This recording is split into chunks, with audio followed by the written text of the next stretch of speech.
Boa tarde.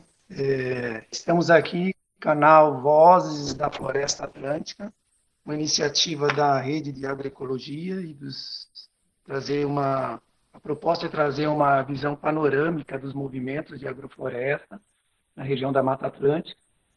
Contamos aí com os quatro participantes: o Gabriel Francês Jacob, agricultor, formado em gestão de empresas, né, administração, MBA, estratégia em agronegócios, iniciou carreira em 2014, né, tem uma experiência em conviver com a natureza, transformou amigo núcleos de agrofloresta, a essência da terra, né, então vai falar um pouquinho.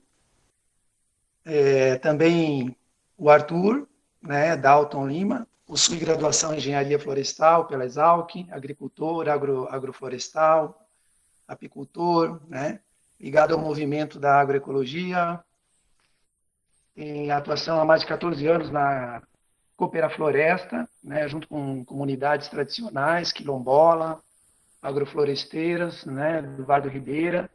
Também participa de vários projetos socioambientais, atividades, né, engenharia agroflorestal e contribui na comercialização também da Cooperafloresta. Enfim, depois na ordem vai falar a Cláudia, né, dos Santos, a agroecologista, formada em administração de empresas, pós-graduação em gestão de projetos sociais, economia solidária. Desde 2017, né, Cláudia, participa dos movimentos de agroecologia, na primeira CSA do Tocantins, tem experiência com alimentação também, a alimentação das plantas não convencionais, né? Participa da nossa rede, da nossa turma de agrofloresta, também aqui de Juquitiba e São Lourenço, né?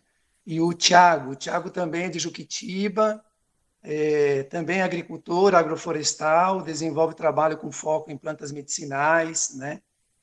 Faz um beneficiamento dessas folhas, né? Cientista social pela USP, também professor, né, Thiago? Então, para mim é uma honra tê-los aqui, nós continuar a quarta live desse canal, né? E a proposta é justamente traçar esse panorama, né? Dessa visão mais ampla, né? Do que é a agrofloresta. Então, vou passar para o Gabriel e falar um pouquinho dessa perspectiva, né, da agrofloresta. A gente sabe que há vários movimentos de agrofloresta, a gente sabe que temos, tradicionalmente, também a influência da agrofloresta em várias culturas cabocla, quilombola, indígena, né, e também temos aí o advento agora de outras, a incidência das tecnologias, né, e contribuindo aí para uma policultura, né, um sistema de policultura. Então, eu vou passar a voz para o Gabriel, e aí fique à vontade, Gabriel, para você abrir aí e falar um pouquinho como que começou, o que te motivou, etc. Né? Aí, o tempo é para você. Seja bem-vindo, todos, né? Valeu, Zeca. Grato aí pelo convite. E, bom, eu sou muito entusiasta aí da agrofloresta, né? Porque hoje em dia o que me sustenta é a agrofloresta, né? Eu vivo da minha agrofloresta. Todo o meu alimento vem dessa minha agrofloresta, né? De tudo que eu cultivo. E além de todos os ensinamentos que ela me traz, né? Eu moro aqui no sul da Bahia, uma região que é bem abençoada, né? Assim, calor o ano todo, muita chuva e, e a gente consegue cultivar muitos alimentos, assim, né? Especialmente muitas frutas que, que era meu grande sonho, assim, ser agricultor e poder cultivar o que eu chamo de meu jardim do paraíso, né? Então, hoje em dia eu já tenho mais de 100 espécies frutíferas Nesse meu Jardim do Paraíso aqui, eu sou, né, um grande apaixonado aí por frutas e colecionador, assim, né, das frutas que se adaptam bem aqui na minha região. E eu busco entender quais frutas se adaptam bem e aprender também como cultivar elas, né? Onde que elas precisam estar aí dentro da minha floresta para estar no seu ambiente mais propício aí, né? Para se desenvolver bem. E nesse espaço que eu tô, já tô há 6 anos aqui e assim eu vivo já num estágio de muita abundância, né? Consigo ter muito coco, ter muita banana, bastante mandioca, cacau à vontade, muito cupuaçu, jaca, né? Que é uma das bases da nossa alimentação aqui. E ah, é, hoje em dia eu sinto que eu realizei assim um desses meus sonhos, né? Porque antes de vir para a agroecologia, de conhecer a agrofloresta, eu era agricultor que hoje em dia chamam de agricultura convencional, né? E eu cultivava grãos e não tinha nem coragem de me alimentar, né? Desses grãos que eu cultivava, de tanto agrotóxico que era usado. E eu sempre fui muito apaixonado por frutas, sempre gostei muito de frutas. Então, posso dizer que a agrofloresta me abriu assim esse portal assim, né, de como aprender a manejar todas essas espécies dentro de um sistema só e, e é muito gratificante poder morar aqui, né, viver cultivando isso e também disseminando esse tipo de conhecimento, assim, porque nosso espaço aqui é um espaço de aprendizado, né? A gente dá cursos e recebe pessoas. E também quando eu viajo, eu procuro, né, ministrar, né, algumas vivências e cursos aí sobre esse trabalho dentro da agrofloresta. Nosso estilo de vida aqui é muito simples. Nós não temos geladeira, nem fogão a gás. Nossas casas são bioconstruídas e nós armazenamos os alimentos bastante desidratando frutas e também bastante em conservas, né? Então nós fazemos conservas de palmito, dos frutos da pupunha, dos caroços de jaca, da jaca verde, do coração da bananeira, palmito de dendê e, e alguns legumes também, né? Então a gente costuma armazenar tudo assim nessas conservas, porque a gente não tem geladeira. E aí vai coletando alimentos, né, frescos e juntando com essas conservas também. E nós temos uma alimentação muito rica, muito diversa. E, e assim, eu sou um grande, como eu falei, entusiasta e apoiador da agrofloresta, porque, além de tudo, toda essa riqueza, né, dessa vida no campo, ela, ela nos conecta, né, com a natureza de verdade, né? Eu vejo que o agricultor convencional, hoje em dia, ele é um empresário, né? E, e é muito diferente do agricultor agroflorestal, né? Que ele acaba sendo muito mais um ser bem conectado ali, né? Com a floresta dele, né? Com as estações, com a terra mesmo, né? De verdade, conectado com a natureza e com a terra e com todos os ciclos aí. Então, bom, é um prazer estar aqui podendo falar disso e compartilhar aí com vocês esse, essa, essa, essa vida, né, que a gente leva. E, eu fico muito feliz de poder ser assim, uma inspiração para quem está buscando fazer essa transição aí, né, da cidade para o campo, essa transição aí da agricultura convencional, né, para a agrofloresta, né, para a agroecologia. Então, é muito trabalho, né, muito trabalho árduo também na terra, mas posso dizer que é muito gratificante. Então, bom, acho que é isso, Zeca. Não sei, se quiser perguntar mais alguma coisa aí É, sobre o sítio, você, sobre aqui a vida, como que foi. você consome, né, bastante fruta, você foi fazendo essa transição junto com a agrofloresta também, né, dos seus hábitos, né, pelo que nós havíamos conversado, né,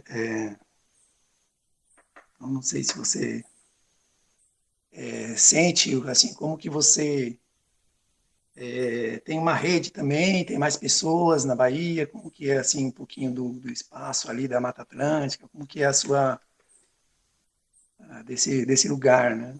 Então, mais um pouquinho, né? O cultivo dos alimentos, como se dá essas relações também em rede, né? Você mencionou da essência da terra.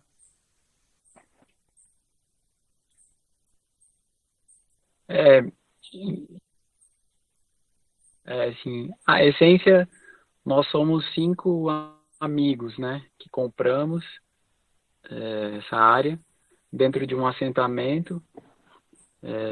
O INCRA assentou o pessoal aqui há 30 anos atrás, e aí um dos assentados já ficou velho, não tinha filhos e quis vender aqui pra gente, nós compramos. Então nós estamos bem no meio de uma comunidade que já existe, né?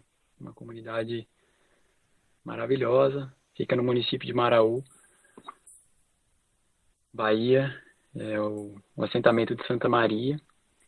E nós desde o começo já nos integramos com essa comunidade, fomos muito bem acolhidos, passamos a fazer mutirões, né, de trabalho com os vizinhos, e tanto de trabalho na roça quanto na bioconstrução, né, porque eles já vêm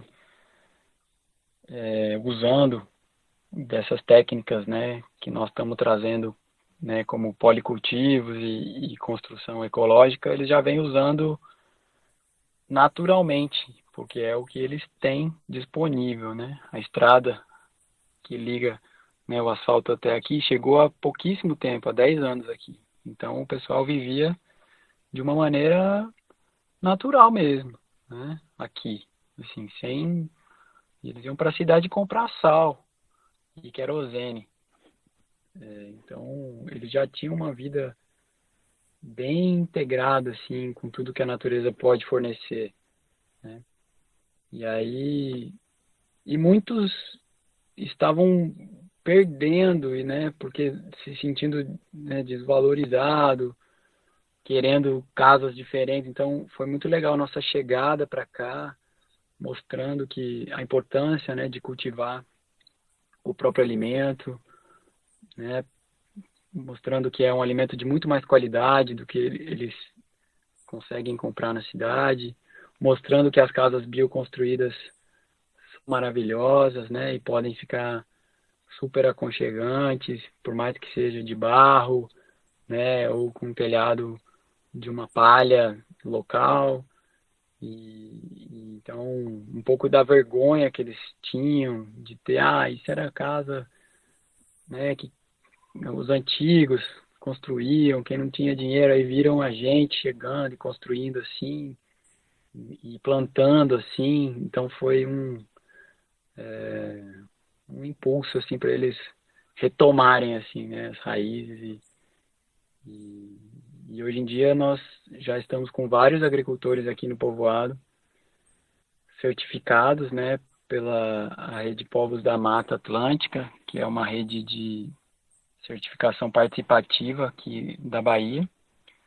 Então, nós já temos o selo Orgânico Brasil, só não é naquele sistema por auditoria, né? É nesse sistema participativo, que acaba que sai muito mais barato, né? Sai R$ 200 por ano para cada agricultor ter esse selo orgânico. E começou com esse nome, Povos da Mata Atlântica. E aí acabou que outros biomas foram se integrando, né, nessa rede de certificação participativa aí, como a Caatinga, o Cerrado aqui da Bahia. E aí virou Povos da Mata, essa certificadora orgânica nossa aqui, participativa. E, bom, e aí os vizinhos estão querendo cada vez mais entrar, né, nessa rede, porque eles estão vendo que é um alimento que é bem valorizado por ser produzido sem agrotóxicos, né, e por ser fácil para eles também escoar, né, eles não precisam ir para uma feira para tentar vender esse produto, já tem um caminhão, né, dessa logística aí da rede que passa aqui no asfalto, que dá 2 quilômetros aqui do sítio, e já recolhe, né, esse alimento toda semana e pronto, já está vendido. Então, está sendo muito lindo, assim, poder fazer essas conexões, essas redes, para essa galera que nunca teria acesso, né, a esse tipo de coisa. Então, sinto que a gente aqui também tem sido uma grande ponte, né, de conexão aí entre os consumidores e os produtores, né, aqui do nosso povoado. Então, é bem lindo, assim, bem gratificante estar fazendo parte, assim, desse movimento. A gente sente como que a comunidade nos abraça, assim, né, e valoriza muito esse trabalho, assim, de inclusão e de trazer, né, uma agricultura limpa, onde que eles não precisam mais estar tendo contato com herbicidas, né, com Roundup, com venenos aí que já causou tanto dano aqui para a comunidade, né?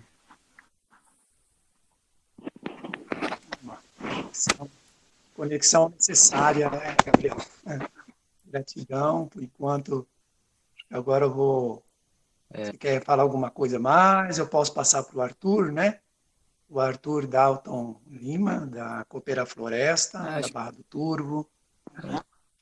E aí voltamos depois, né? A gente ainda vai ter mais. A gente volta com as questões depois, vai ter mais perguntas e tudo mais.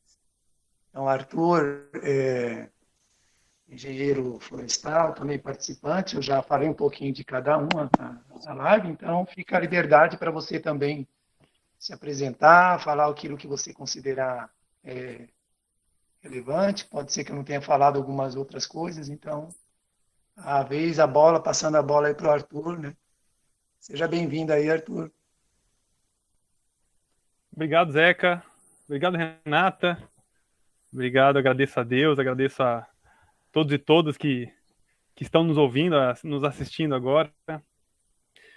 Poxa vida, o convite foi muito bom, muito interessante, sabe? Falar sobre agrofloresta para mim é fantástico, é algo que mudou a minha vida, na verdade, né? O encontro com a agrofloresta, né? Viver a agrofloresta, conviver, fazer, plantar, manejar. Bom, eu vou contar um pouquinho, mas qualquer coisa vocês vão perguntando alguma coisa e fiquem à vontade, viu, Zeca, Renata? Enfim, bom, a minha história aqui com a agrofloresta começou basicamente chegando na Coopera Floresta, isso já tem quase 15 anos, né? Durante a graduação de engenharia florestal, infelizmente não tive muito contato com a agrofloresta e tinha algo que ardia no meu coração, sabe? De ver as comunidades trabalhando em sistemas agroflorestais e produzindo alimentos e tendo uma vida boa. E eu falei, não, vou procurar isso aí em algum lugar. E foi que depois de caminhar por alguns estados e visitar algumas experiências muito interessantes, né? foi por Deus que eu cheguei na Coopera Floresta e encontrei muitas comunidades, assim, muitas pessoas trabalhando, e até hoje, graças a Deus, várias trabalham em sistemas agroflorestais biodiversos, com diversas características particulares, inclusive, né? A gente brinca que cada agrofloresta tem a cara do dono, tem a cara da dona, que pode ser as mesmas espécies, mas os arranjos são diferentes e as pessoas, claro, pensam e interagem de maneiras diferentes, né?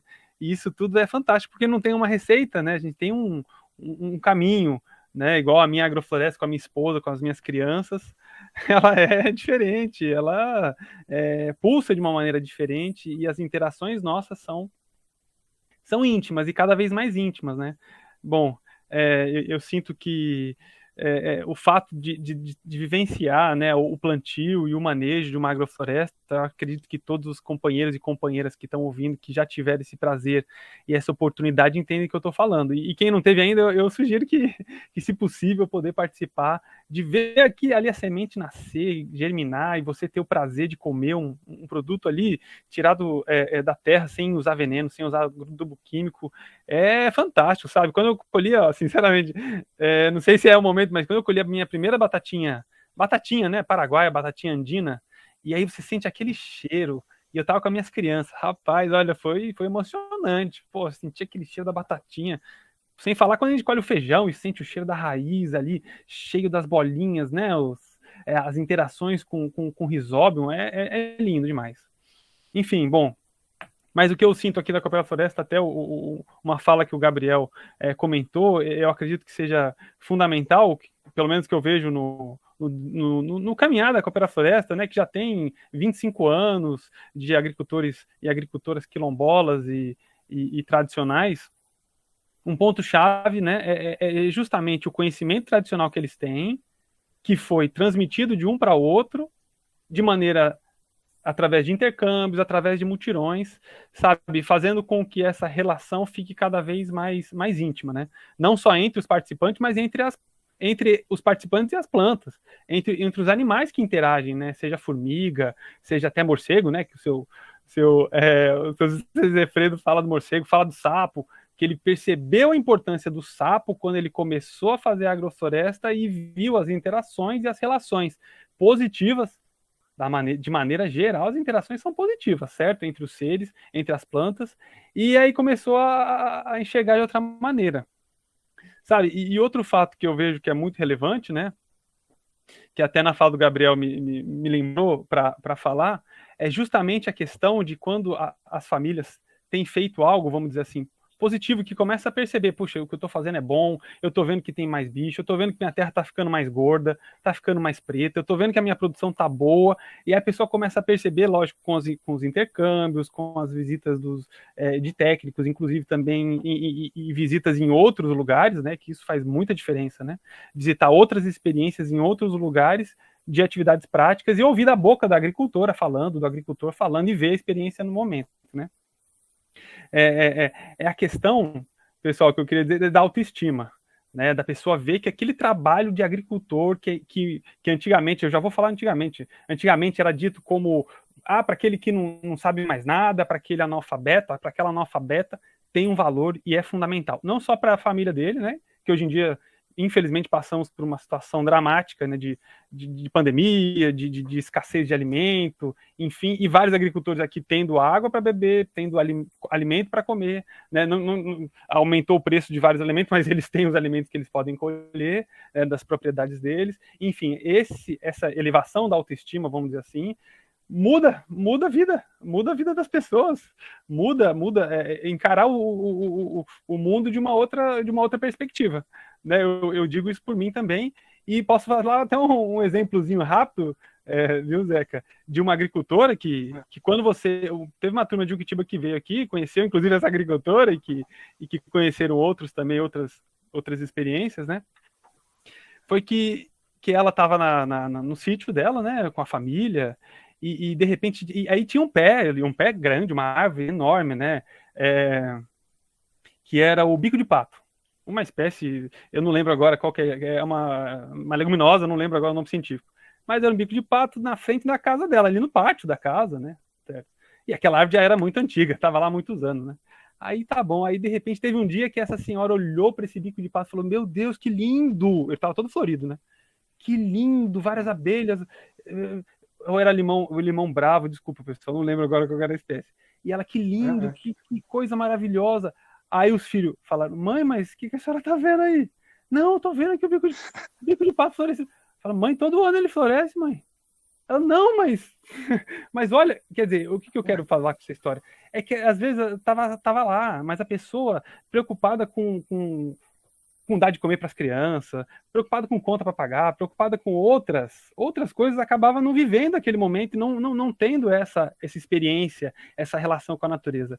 E isso me fez lembrar, sabe, que puxa, a vida às vezes está lá na nossa cara, às vezes a semente está germinando ali, um milagre acontecendo na nossa cara, mas se a pessoa, de repente, não tiver essa sensibilidade, essa relação, essa autoestima, vamos dizer assim, vai passar por cima ali, talvez, e não vai ver. E aí, quando a pessoa tem isso, eu digo vários exemplos aqui da Coopera Floresta e meu também, muda muito, muda essa perspectiva de olhar para a natureza como cooperação, como amor e relação, de amor e amor entre os seres, e de conexões. Até o Zeca falando em rede, realmente de redes que pode influenciar, é fantástico. Eu vejo que muda, realmente. A pessoa vai olhar e vai falar, poxa vida, então quer dizer que essa árvore que eu estou plantando aqui vai ajudar a melhorar o volume de água, vai ajudar a sequestrar carbono, vai ajudar alguém que está em outro país, em outro mundo, e eu vou morrer, essa árvore vai ficar, e é fantástico. Os animais vão aproveitar essa sombra, essa fruta. Sim, é uma outra perspectiva, né? Vários povos originários tinham essa perspectiva também. Poxa, eu vou plantar esse pé de piqui, eu vou plantar essa jabuticaba, eu não vou comer, mas os que virão comerão, com certeza comerão, como nós já comemos muitas jabuticabas aí que não foram nós que plantamos, né? Mas alguém plantou e deixou, e é fantástico, né? Ter essa noção de que nós vamos passar também, né? Vamos passar dessa para outra fase da vida, e que muitos vão comer, e vão viver, e vão ficar na sombra de muitas árvores, de muitas plantas, e que o ambiente que vai ser deixado, eu penso isso muito nos meus filhos, né, mas não só nos meus filhos, também nos próximos que virão, vai ser um ambiente de fartura. Por exemplo, o terreno da minha família, com a minha esposa, era só capim, gente, não tinha um pé de banana, não tinha um pé de fruta, não tinha um pé de nada, quando a gente começou, há 10 anos atrás, no caso do sítio, e eu tô há 15 na Coopera, né? Não tinha nada, poxa vida, e agora? Meu Deus do céu, é abacate, é jaca, é banana, é abacaxi, é laranja, limão, enfim. É uma diversidade grande que dá uma satisfação muito grande de ver, e ver a terra, lógico, né? Os bichinhos da terra. Poxa, a gente encontrou uma vez, não sei se vocês têm aí, Zeca, minhocuçu. Rapaz, eu tomei um susto quando vi o negócio daquele. Poxa, incrível, lindo, uma coisa fantástica. Minhocuçu não tinha, agora tem. Minhocuçu lá no nosso terreno.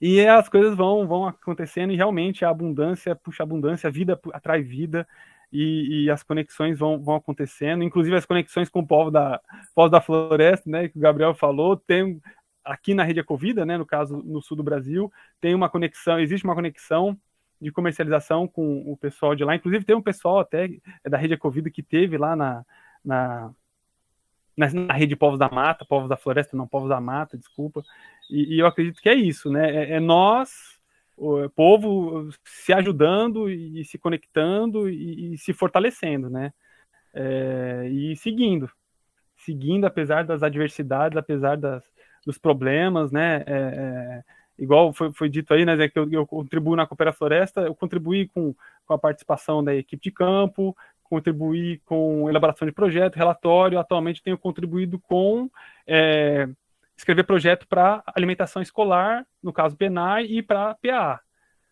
E não é fácil, né? A gente ter esse acesso, ter essa comercialização caminhando e girando, é complexo, mas faz parte do processo. Às vezes nós temos que fazer o que é necessário fazer para o momento, e sempre tentar manter a cabeça erguida e se manter vivo, né? Não é fácil.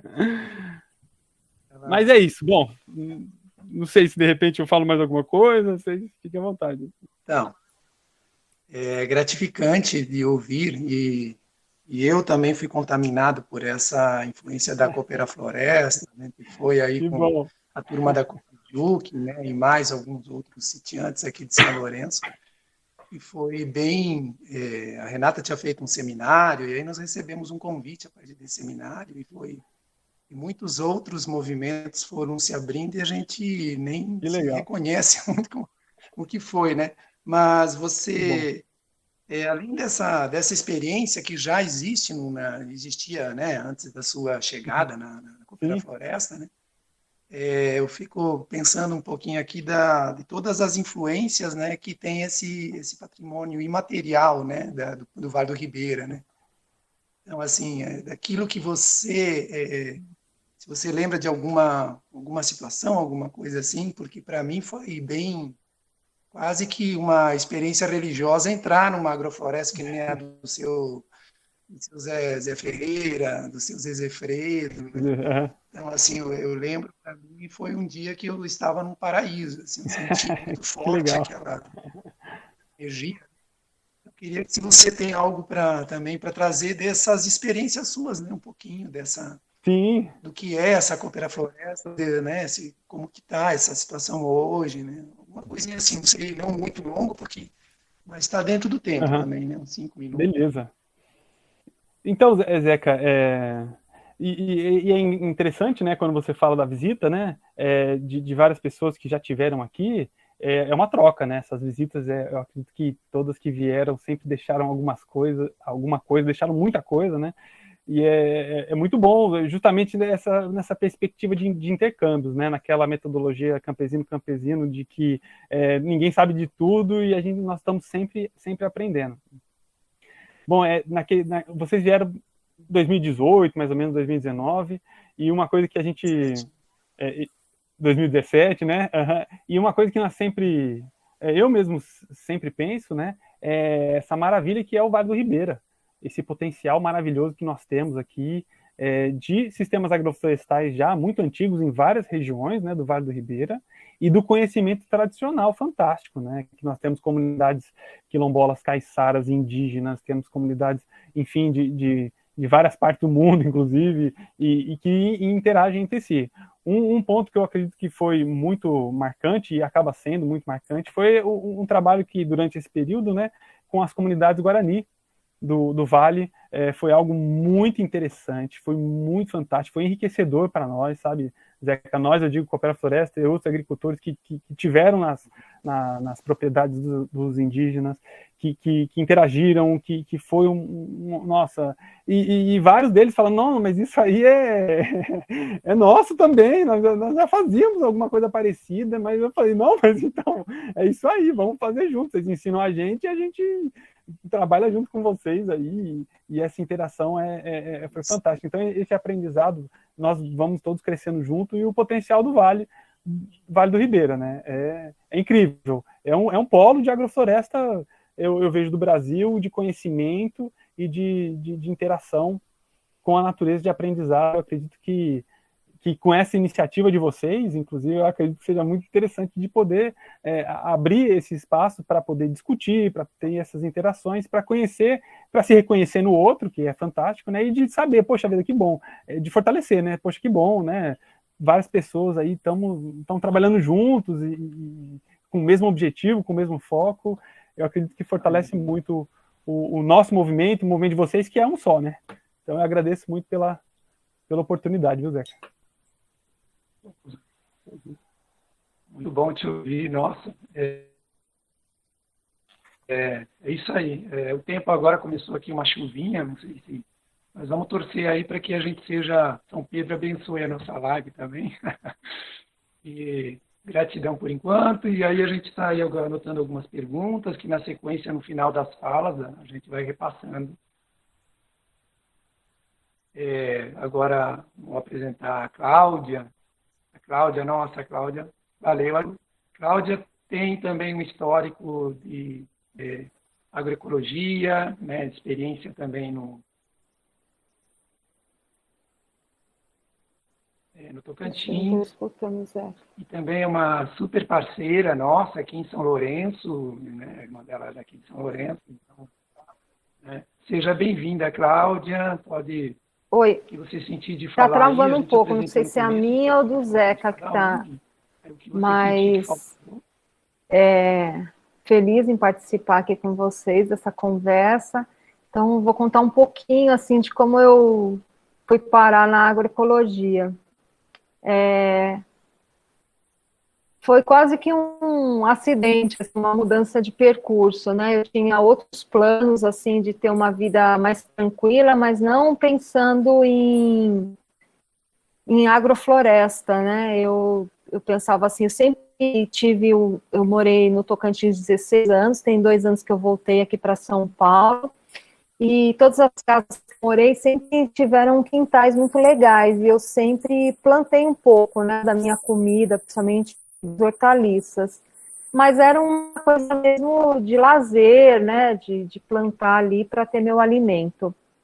E aí eu planejei de ter essa vida, sair do trabalho, né, eu tinha uma empresa de consultoria, e eu não estava mais acreditando nesse trabalho, porque eu trabalhava com pequenos empresários, né, dando consultoria, e fiz um trabalho com agricultores. E eu comecei a ouvir um monte de dificuldades desses agricultores, e o pacote que a gente levava de soluções, ele não tinha nada a ver com a realidade das pessoas, principalmente na questão da venda, né, porque produziam e como que eles tiravam essa produção do lugar onde moravam. Muitas vezes moravam em lugares longe, onde não tinham carro, às vezes numa moto, alguma coisa assim, e a produção ficava ali. Ou então alguém ia buscar e comprava por um preço muito baixo, né, e eles preferiam ganhar esse pouco de perder a produção, que era o que eles alegavam. Mas aí eu planejei essa mudança de vida, e eu trabalhava num projeto da prefeitura, do qual eu fiz parte do edital, e 2 anos esse projeto ficaria em andamento. E aí fechei a minha empresa e fui começar essa vida vamos dizer, mais simples, para a natureza. Só que o projeto acabou antes do prazo. E eu fiquei eu tinha um planejamento de terminar de construir minha casa e ter a minha casa própria e tal, eu já teria um custo a menos com isso. Mas aí isso não aconteceu. Eu falei, e agora? O que eu vou fazer? Já tinha fechado minha empresa, e eu tinha uns amigos que tinham uma fazenda, que era um hotel, que estava fechado há um tempo, e a terra estava lá. Falei, eu fiz a proposta de morar lá e de produzir. Nesse meio tempo, eu fiz um curso da Embrapa, de sistemas agroflorestais, e fui me envolvendo nisso, né? E eu participei de muitos mutirões. No Tocantins, em Palmas, né, tem um movimento muito legal de agrofloresta, conduzido por algumas universidades. Então, a gente, quando ia para um mutirão, então a gente tinha... Então, deixa eu ver se... Então, assim, quando a gente participava de um mutirão, esse mutirão, ele era organizado com alguns meses de antecedência, e aí quando a gente ia para a terra do agricultor, a gente ia com tudo preparado, assim, a gente saía, na verdade, do mutirão, como o Tocantins é muito quente, é impossível não ter uma plantação sem pensar na irrigação, era um item que não podia faltar. Então a gente saía daquela terra com tudo pronto, tudo plantado e já a irrigação montada, e era muito legal isso, principalmente para o agricultor, né? E lá eu vi, em um ano, assim, depois que a gente voltava, às vezes para fazer uma manutenção, ou mesmo para um trabalho de estudo, em um ano aquela floresta mesmo, né? Então eu consegui presenciar o resultado e muito rápido. Eu não sei se por causa do calor e de tudo que a gente plantava, como se plantava, tudo era muito rápido. E aí lá no Tocantins eu fui para essa fazenda e fui lá morar. Morei 7 meses sozinha e comida e vendendo também os produtos de alimentação saudável, que era o que me mantinha. E aí 2 amigos meus resolveram ir para a fazenda, um deles engenheiro agrônomo, e aí a gente resolveu plantar mesmo, fazer listas para vender. E a gente teve uma grande sorte da gente participar do primeiro CSA do Tocantins, como agricultores, que forneciam esse alimento para 20 famílias. Então a gente começou a ser agricultor, né, porque a gente eu mesmo só tinha um curso teórico, e essa coisa, né, do dia mesmo de plantar. Já com CSA.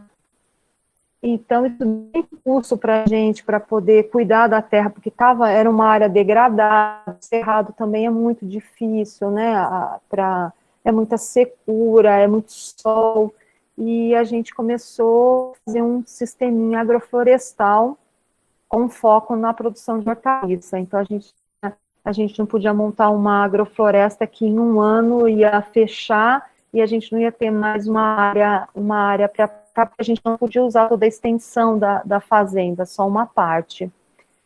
E foi muito legal a experiência. A gente participou também de 2 editais da alimentação escolar, que também deu um impulso.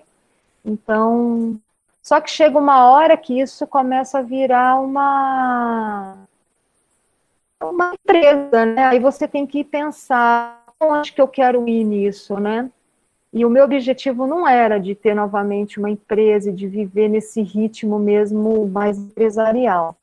Já esses meus 2 amigos já são mais que isso, né? E aí a gente desmanchou essa nossa sociedade e cada um foi buscar o seu rumo. Eu continuei na fazenda, ainda produzindo, mas produzindo da maneira que eu conseguia, sozinha. E aí resolvi dar um tempo de lá e vim para cá.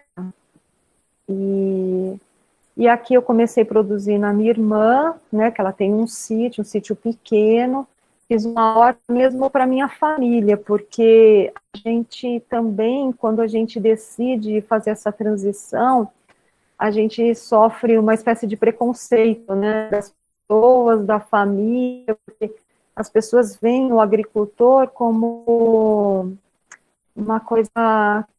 Você estudou, você tem faculdade, por que você quer ser agricultora? Muitos amigos meus vinham oferecer um trabalho, porque você está fazendo isso por falta de opção, e as pessoas não compreendem muito isso.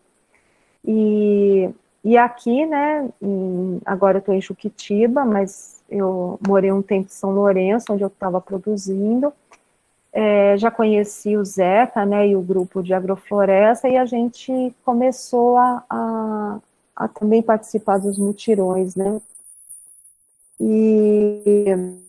mas eu ainda não tenho uma agrofloresta para chamar de minha, né, é meu sonho ainda, né, de ainda ter um espaço onde eu possa pensar a longo prazo.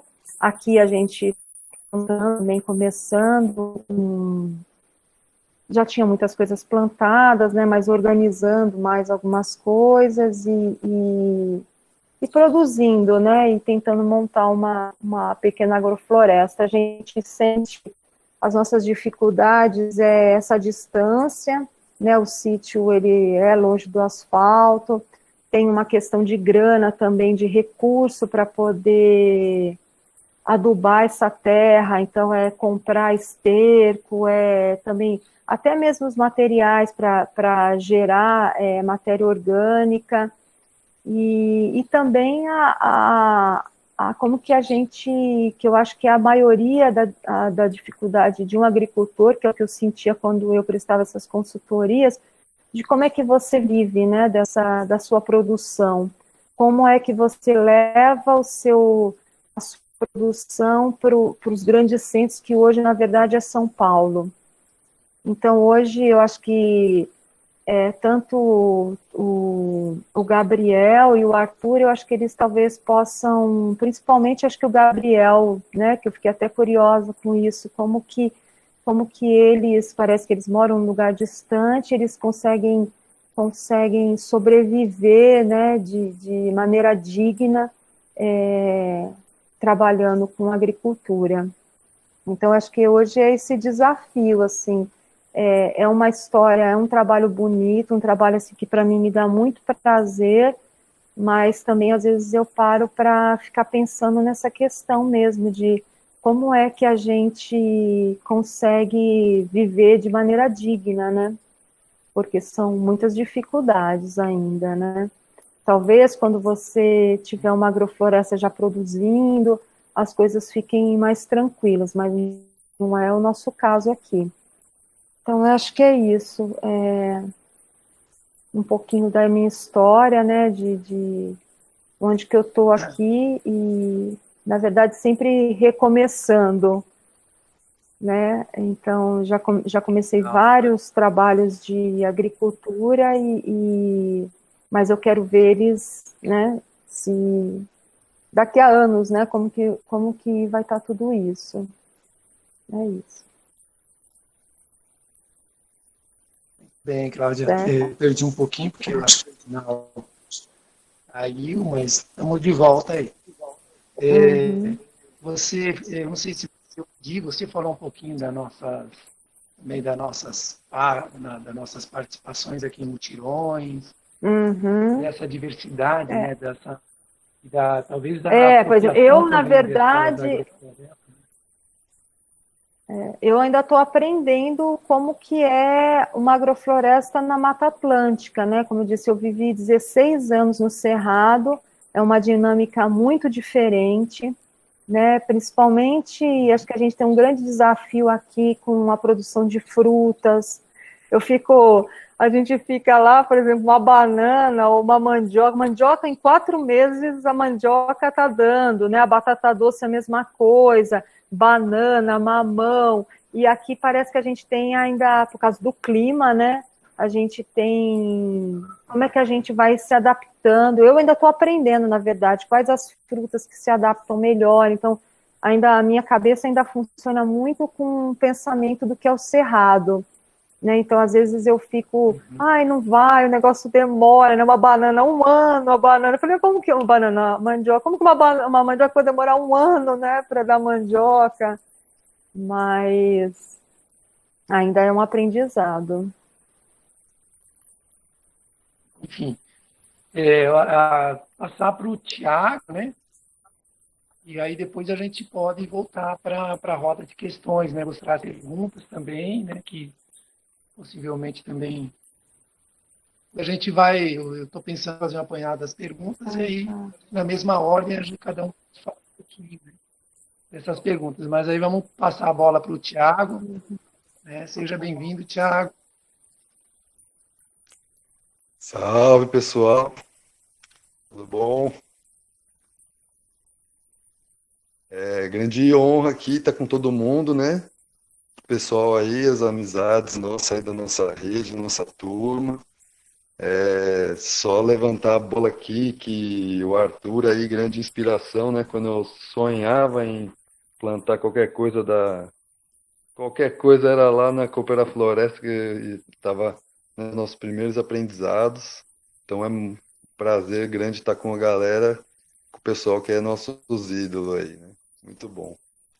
E aí vim compartilhar um pouquinho da minha experiência, que considero bem pequena aí do lado das pessoal que já passou por vários lugares e que já tem florestas estabelecidas e conseguem viver bem da sua agrofloresta, né?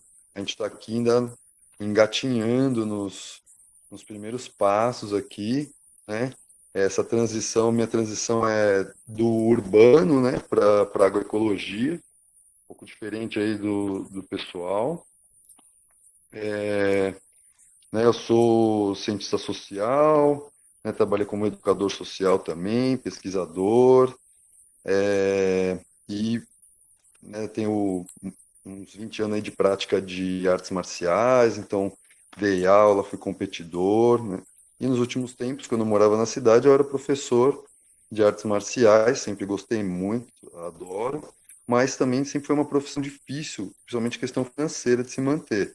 Então juntou uma dificuldade, né, dessa vida na cidade muito cara, eu acabei criando um gosto por plantas, né, criando as coisas no jardinzinho de casa ali, E aquilo virou né, comecei a cada vez me interessar mais, acabei conhecendo a Coopera Floresta, trabalho do Ernest, mas que acabou, né, sendo a minha grande inspiração, a mesma Coopera Floresta, né? Era o meu, nossa, o dia que a gente chegar num negócio desse, é aí que o negócio começa a esquentar, né? E tive a oportunidade de poder vir morar no sítio, né?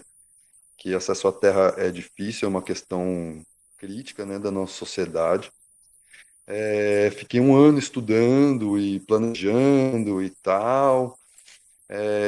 Fui aprender no Recanto do Saci, né, que é uma agrofloresta lá no Cepete Araju, né, que é um assentamento do MST em Ribeirão.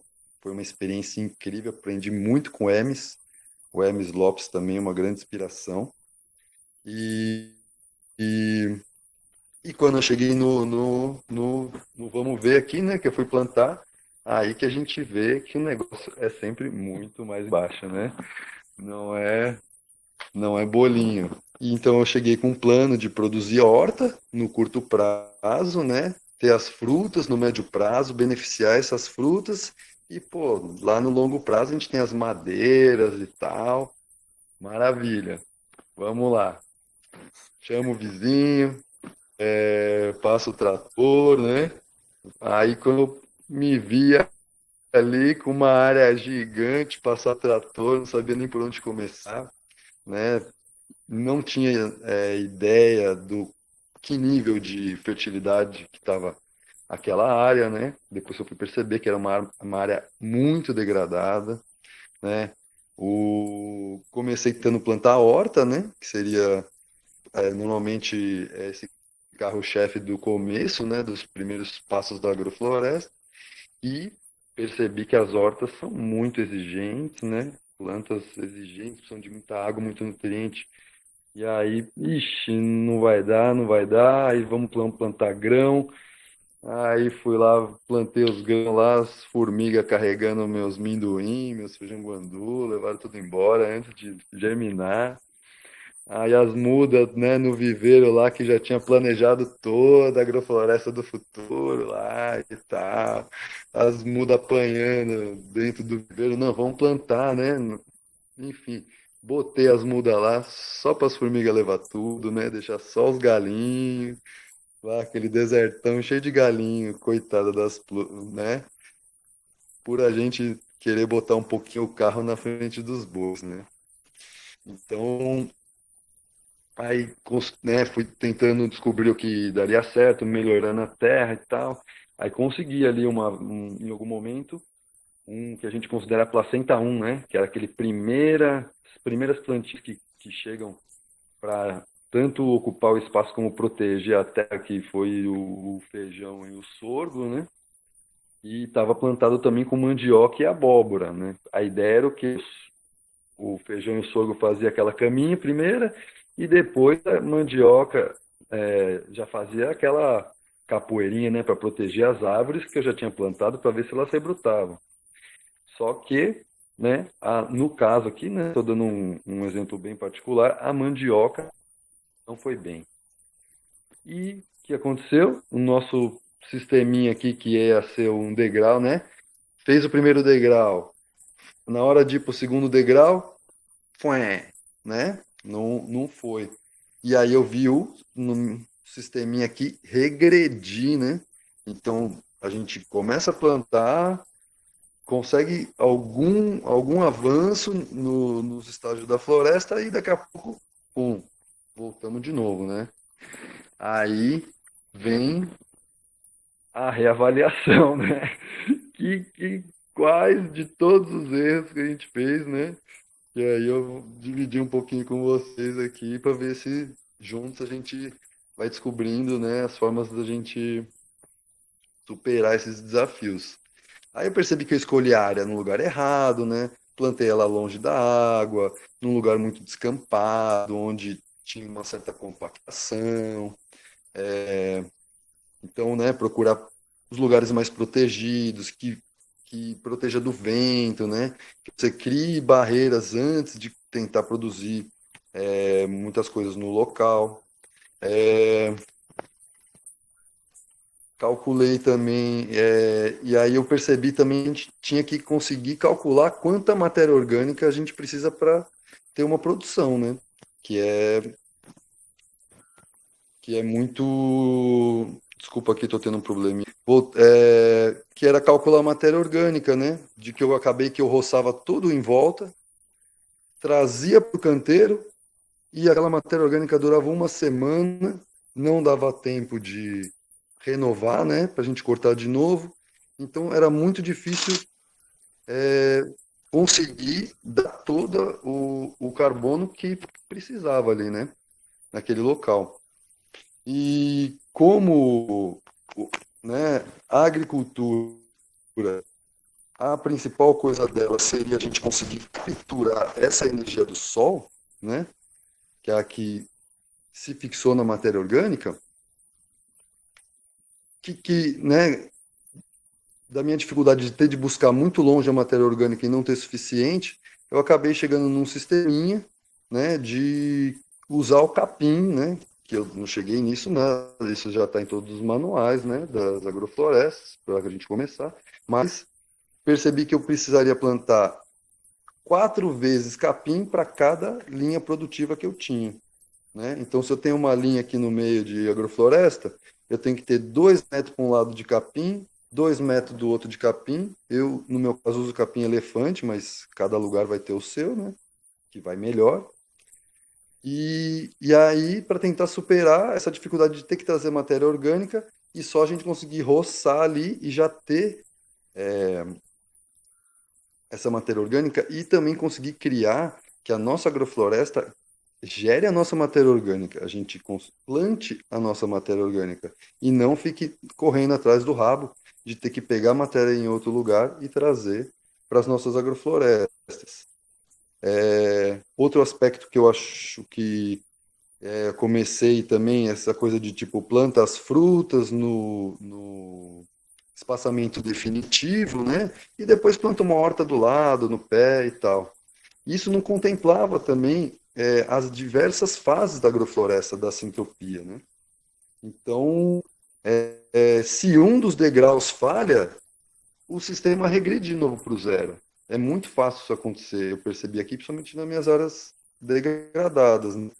Então, a gente observar cada fase da agrofloresta e ocupar o espaço, tanto dos diferentes andares dela, quanto dos diferentes momentos de cada ciclo, com todas as plantas que a gente puder, né? Em uma densidade grande, para que realmente a vida se estabeleça, não seja uma vida que logo na frente aí caia de novo e a gente não consiga com que as diversas ondas da agrofloresta vão subindo, né, de acordo com o nosso manejo.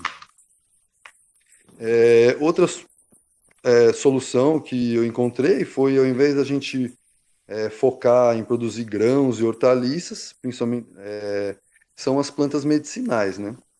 As plantas medicinais, as ervas, elas são plantas muito poderosas, né? Os princípios ativos delas são incríveis e são coisas que a natureza desenvolveu para grandes desafios, né? Para problemas sérios ali, a natureza desenvolve um jeitinho ali de resolver. E as plantas medicinais, antes de estar lá para curar o nosso corpo, né? Elas estão lá para curar a terra. Então elas ajudam muito nesse processo. E aí, com o tempo, eu fui descobrindo essa potencialidade das plantas medicinais para recuperar essas áreas, conseguir estabelecer mesmo a vida. Aprendi com a observação aqui, né, de ver que quais plantas nasciam melhor e que se sustentavam, como também com grandes agroflorestoras, né, que é a Nath Miguel, do Sítio Semente, e a Noni Bazarian, do Sítio Amaranto, aqui de São Roque, que tem um trabalho de descobrir quais as plantas que estão em cada extrato, em cada fase do ciclo da sucessão, um conhecimento que não existe já sedimentado e que elas estão abrindo essa área. Então, fica a dica aí do pessoal que manja muito bem disso, que eu tô aqui só no comecinho. O que me ajudou também foram os animais. No começo eu estava focado só nas plantas, né? Mas percebi que ou a gente traz insumo de fora, ou a gente cria um sistema, né? Aquela coisa da gente não pensar só na planta, a gente pensar no sistema. No caso, pensar a matéria orgânica também, né? E pensar no nosso esterco. Que eu também estou muito longe, né? Não tinha como trazer de fora os insumos, né? Então eu comecei a criar aqui galinha, coelho, agora estou com cabrita. Todos esses animais me dão essa proporção, uma possibilidade de ter esse esterco, esse composto que ajuda muito na recuperação do solo. E, e só para relembrar, uma reflexão de que a fotossíntese, né, das plantas e a respiração dos animais são equações complementares, né? Uma é para um lado, outra é para o outro. A gente precisa tanto das plantas quanto dos animais na natureza para ter tanto os níveis de oxigênio equilibrados quanto os níveis de gás carbônico equilibrados. Então, além, claro, da nossa alimentação, né, que os animais trazem a carne, os ovos, que faz muita diferença aqui também.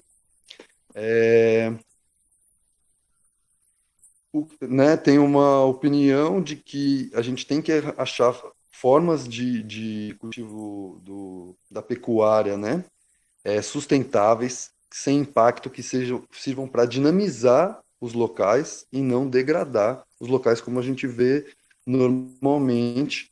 E os pastos rotativos, ainda gostaria de um dia chegar melhor nisso, mas eu acho que é um bom caminho. Como estou longe aqui também, tem a questão dos beneficiamentos, né? As nossas plantas medicinais.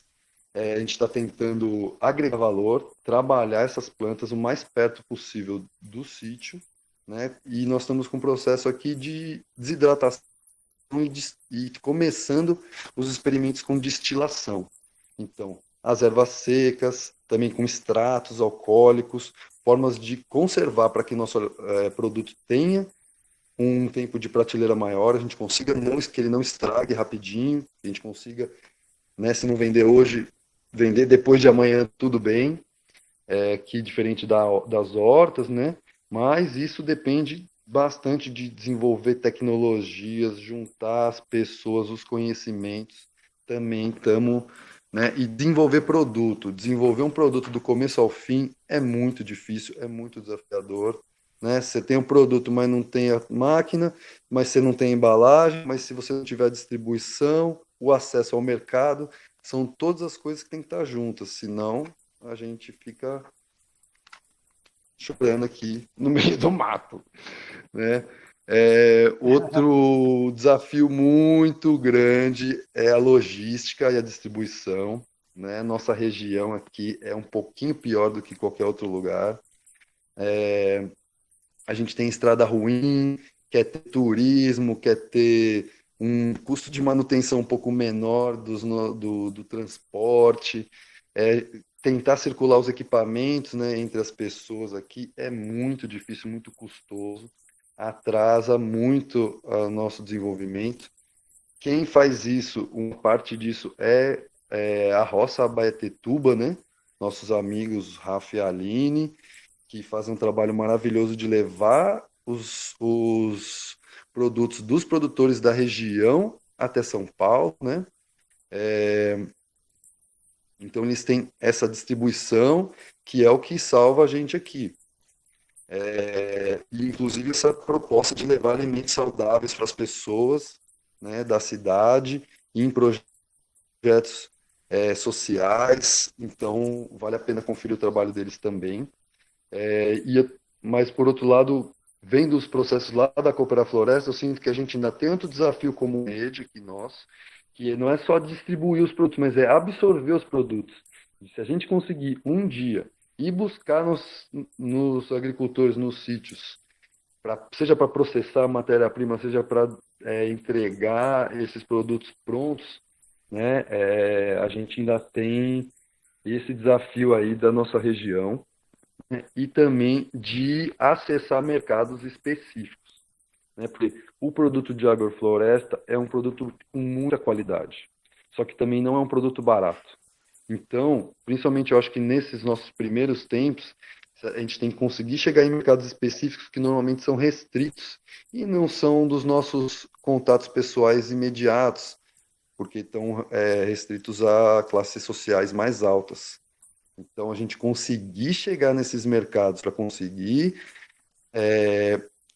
achar pessoas que paguem um valor maior aos nossos produtos é muito importante, até para a gente conseguir depois financiar outros tipos de projetos e uma distribuição mais justa também dos alimentos. Enfim, são os desafios que eu considero mais críticos e momentâneos, né, da nossa região, da nossa rede, de cada agricultor. Luta na bola, né, de que a agrofloresta é válida se a gente conseguir ter um equilíbrio legal entre o ambiente, o econômico e o social, né? Porque uma coisa sem a outra a gente vai acabar patinando, né?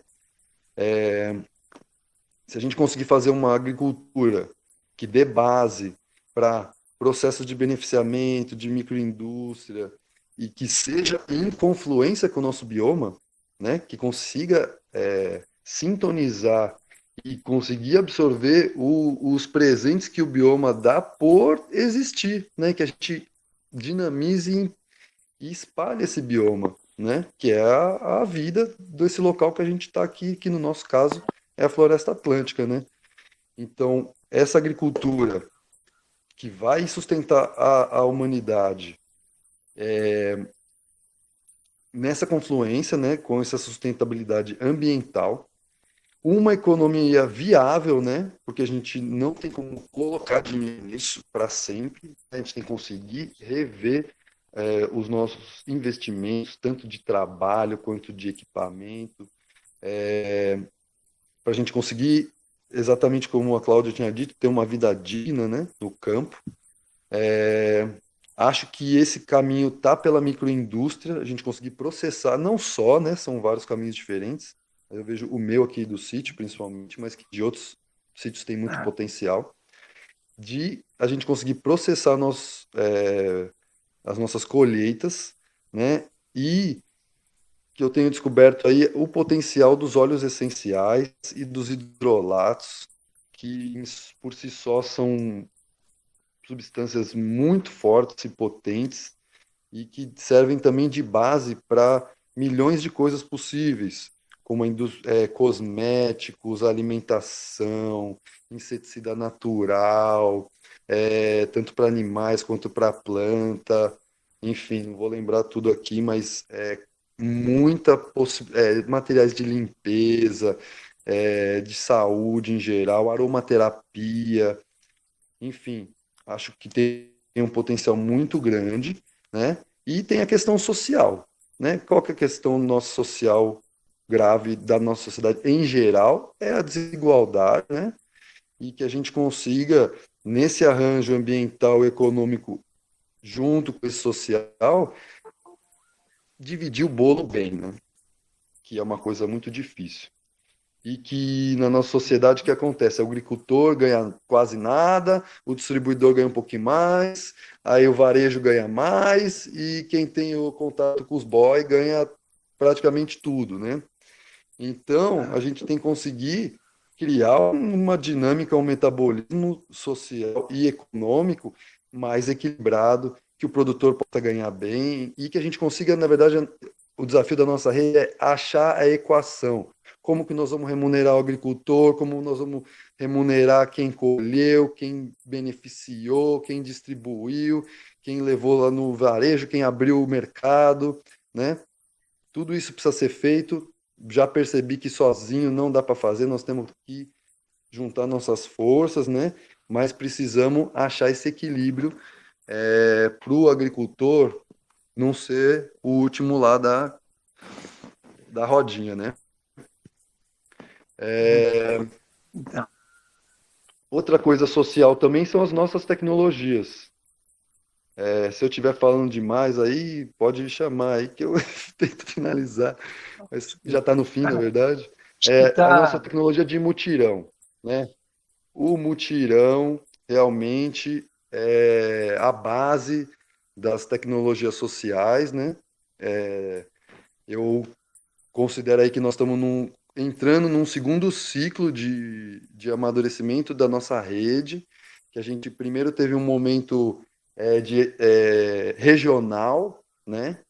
E que possibilitou, por exemplo, nós todos que estamos aqui nessa live, não todos, mas poder estar junto, né? Na verdade, todos, que eu já conheço todo mundo pessoalmente, cada um num momento diferente, mas agora a gente está nessa segunda fase de conseguir ser um pouquinho mais local, a gente achar as pessoas que estão mais perto, porque era muito difícil, quando o nosso problema logístico, chegar, né? Eu, pelo menos, vocês conhecem a minha história aí, que era difícil chegar sempre nos mutirões, né? E agora espero que a gente consiga, né, fazer mutirões mais localizados, mas que estejam, né, conectados com essa rede nossa, que é do Alto Juquiá, né, Juquitiba São Lourenço. Isso aí. O mutirão possibilita a gente, né, compartilhar habilidades, conhecimentos, equipamentos, né? Tem o pessoal da abelha, o pessoal do cogumelo, o pessoal da energia sustentável, do saneamento, da horta, da distribuição, do CSA, né? Então, um ajudando o outro e juntando, acho que sempre a gente dá jogo, né, nessas trocas nossas que podem ser monetárias ou não, né? Que a gente tem várias possibilidades de troca. Um outro desafio também é a gente superar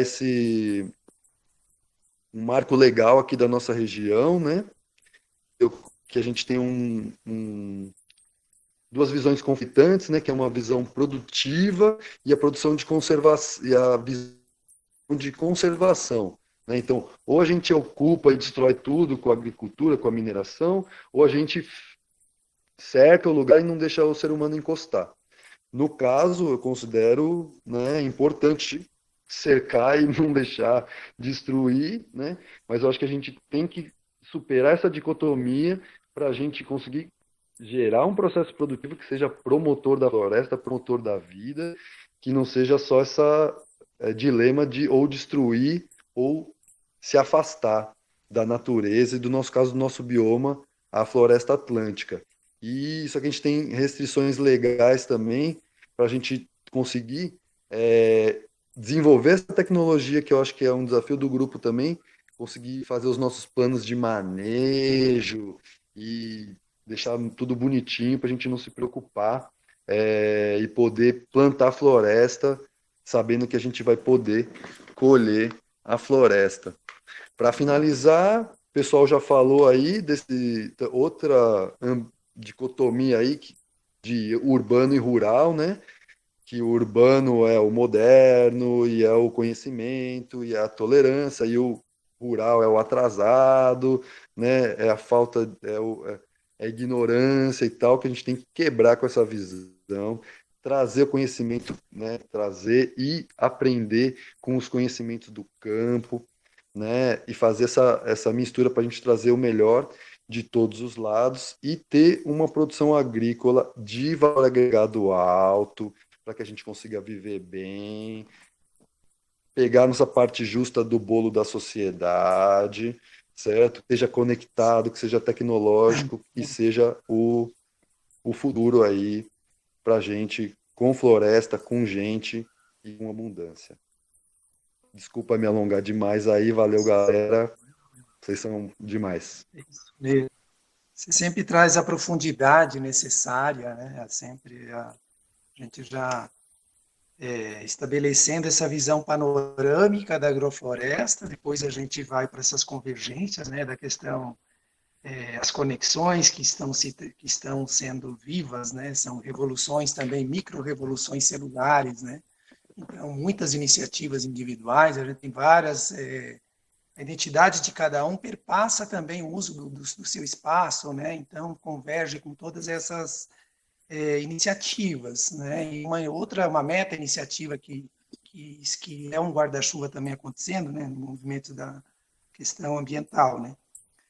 Bom, foi bom você ter trazido isso, movimentos regional, né? Para onde, trazer um pouco dos ganhos, né? Os ganhos indiretos também que existem, né? Da questão que essa matriz alimentar também está em transição, né? E aí nós temos algumas perguntas aqui. Eu acho que talvez a melhor forma seja eu ler as perguntas e aí repassar de novo lá para o Gabriel. Acho que ele deve ter algumas questões aí. Acho que uns 5, a gente procurar ser um pouco sintético, né? Então, assim, eu vou ler algumas, né? Você vieram várias e outras a Cláudia também elaborou algumas, né? Então, a gente não vai conseguir esgotar todas as questões que a agrofloresta traz, né? A agrofloresta é um movimento exponencial e você tem duas visões de cooperativismo e tem duas visões de iniciativas individuais, né? Ou de associativismos, e de certa forma todos confluindo, né? Para esse novo advento aí de uma outra agricultura, né? De uma outra relação também, né? Inclusive com a matriz alimentar, né?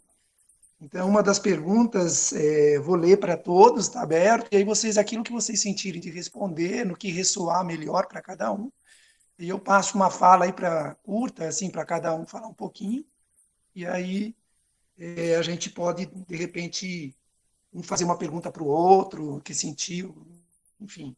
Então, vamos lá. A diferença entre essa visão afetiva, contemplativa, né, desse movimento que nos move e nos comove e que nos leva adiante, né, e a visão de um mercado, de uma estrutura, né. Então, a gente já tem um pouco aí da fala do Gabriel, né, de como chega nos mercados, tem uma fala do Arthur.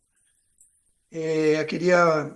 Como esse sentimento nasce de viver agrofloresta, como é uma totalidade territorial abrangente, o que eu entendi, como vocês veem a diferença entre uma visão afetiva e o sentimento de viver da agrofloresta, de viver da agrofloresta como uma totalidade, né? Então, se há essa totalidade sendo contemplada dentro de uma agrofloresta, como que se daria isso? Eu acho que seja nesse sentido a pergunta. A outra seria,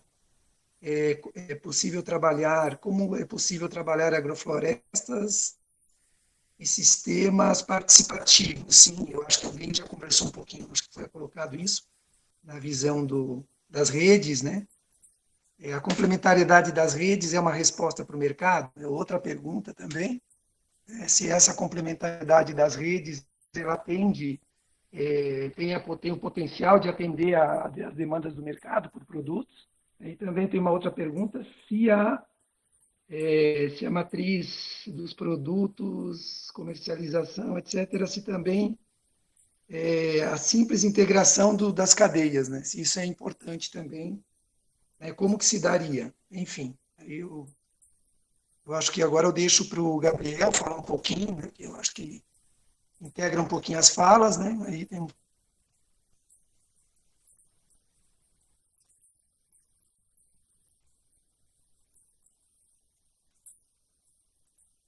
Gabriel, Oi, que tocou aí, pessoal. que ressoou. Voltei aqui. Então, eu acho que essa pergunta aí, eu gosto muito de falar que o consumidor, ele é muito importante, né? Se alimentar é um ato político, assim. Então, quando a gente vai no mercado e não olha para nada, assim, né, do que a gente está comprando, da onde vem aquele alimento, né, se eu tô, né, o que eu estou financiando ao comprar aquilo, né? É importante o consumidor e a gente entender que o dinheiro é a nossa energia, né, aqui na Terra. O que a gente quer financiar, né? Quais os tipos de projetos. Então, quanto mais nós incentivarmos essas cadeias, né, essas correntes aí do bem que estão buscando produzir alimentos de uma maneira mais integrada, de uma maneira mais limpa, conectado com a natureza, e nós vamos estar nos alimentando disso também, né? Então, a importância desse olhar para a cadeia limpa, né? O que eu estou financiando aqui na Terra, né? E não só com alimento, né? Com os cosméticos, né? E com a roupa, e com tudo que eu estou consumindo, né? Acho muito... Fica essa reflexão aí para o consumidor, porque eu acredito que o país, ele é muito produtivo, né? Ele tem terras produtivas de ponta a ponta, tem clima favorável, né, para diversas espécies. E assim, o mercado e o consumidor que vai ditar o que o produtor vai estar plantando, né? Se eu tenho um grande potencial aí no cerrado para a produção, né, de óleo de piqui, de baru, né, de xixá, de buriti, para que eu vou ficar consumindo coisas que vêm de um outro país? Para que eu vou ficar, né, plantando soja, né, numa região? Então, buscar consumir alimentos que estão financiando uma cadeia legal, né, que você acredita. Eu acho que isso vai causar uma grande transformação,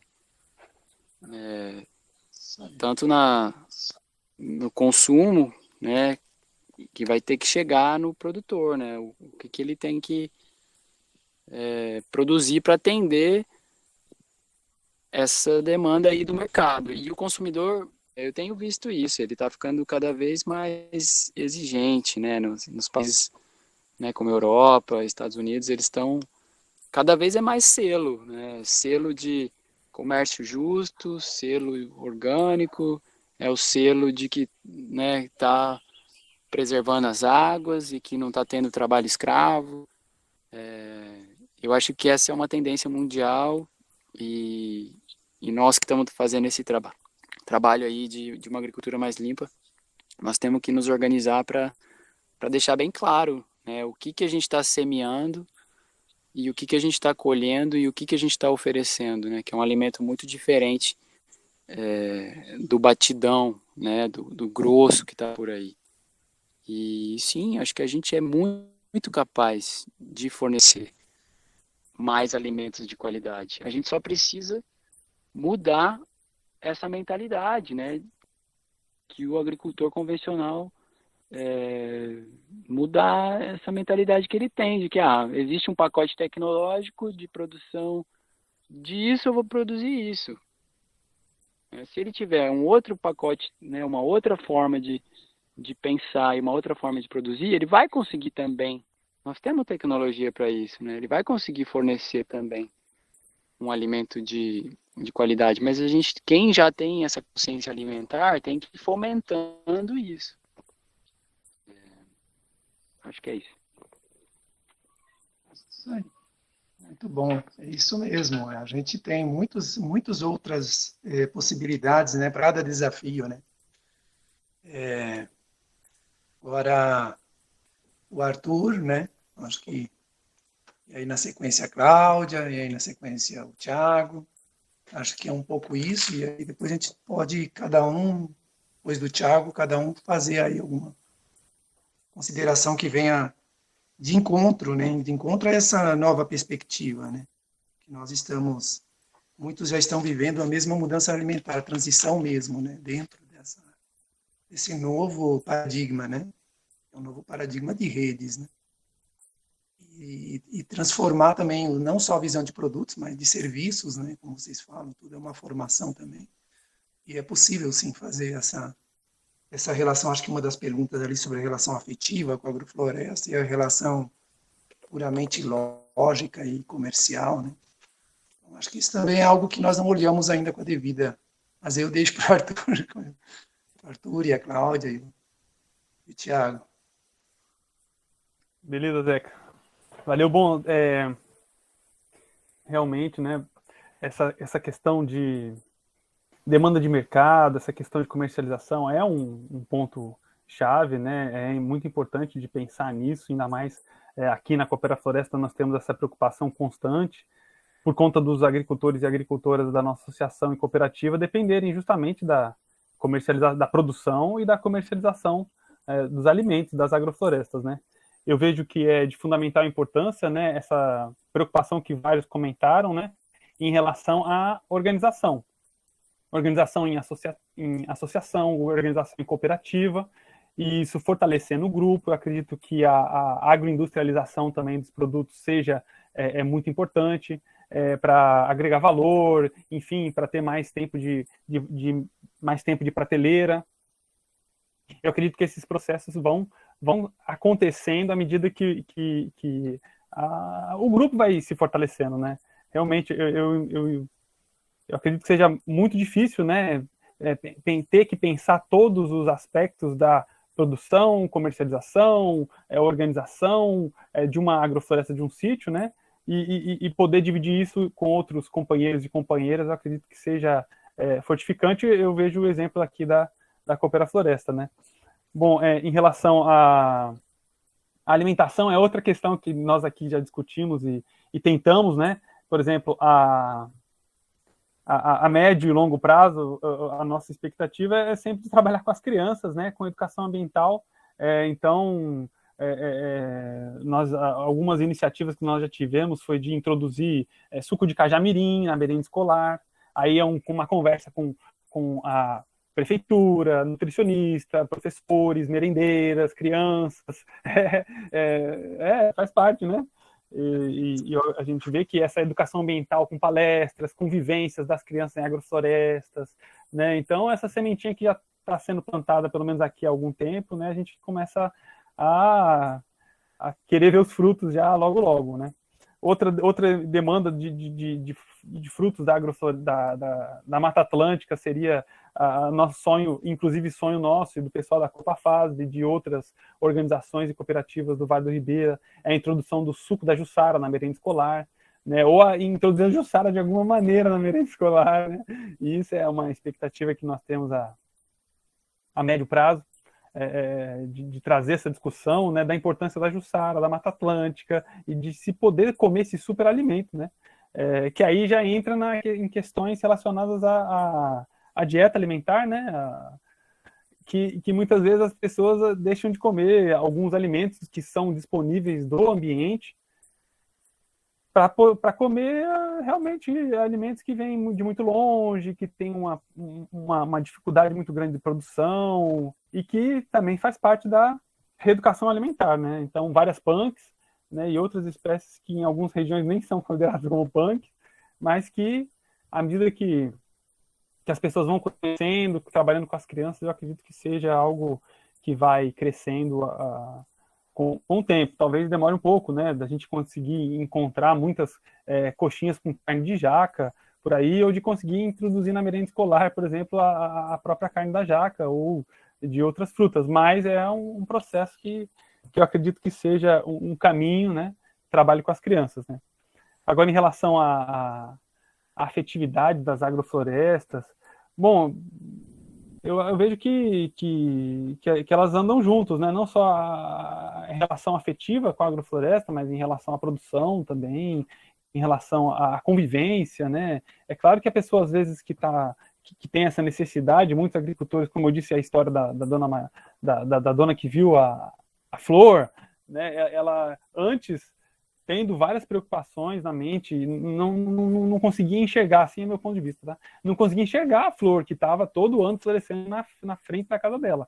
Mas a partir do momento que ela conseguiu ter essa produção, conseguiu ter a comercialização, conseguiu ter suprida as demandas básicas dela, isso eu já conversei com ela algumas vezes, né?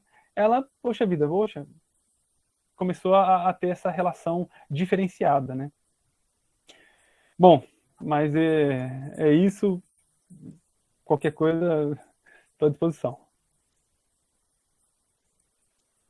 É isso aí. Cláudia, quer falar um pouquinho? Quando você falou em Quero. punks, eu lembrei na hora da Cláudia, dos punks, de toda essa educação que a gente ainda estamos cada vez mais analfabetos dessas plantas, dessa diversidade. Eu queria comentar um pouquinho o que o Gabriel falou sobre essa produção, né? A gente está oferecendo o que produz nos sítios. Nesses 4 anos que eu produzo alimento, uma alimentação, né, que eu considero mais saudável e vegetariana, porque sou vegetariana, eu encontro uma grande resistência das pessoas, né, de consumir isso. Isso é uma questão educacional. Parece que as pessoas elas têm medo de experimentar o novo. Então, por exemplo, a gente teve uma fartura de cambuci o ano passado aqui. E aí eu criei um hambúrguer de carne de cambuci. A gente desenvolveu aqui uma maneira de conseguir, no mesmo dia da jaca ou da carne do caju, a gente fazer carne de cambuci. E eu fiz um hambúrguer, né, para hambúrguer de carne de cambuci, junto com os temperos e tal. Ficou bem interessante, assim. Eu tive a venda de um pacotinho de hambúrguer. Então, assim, e muitas outras coisas, assim, que a gente produz, por exemplo, palmito, o broto de bambu. Então, usando as punks, por exemplo, criei um hambúrguer, né, que não é nem muita novidade, junto com a Pronobis. Não tem venda.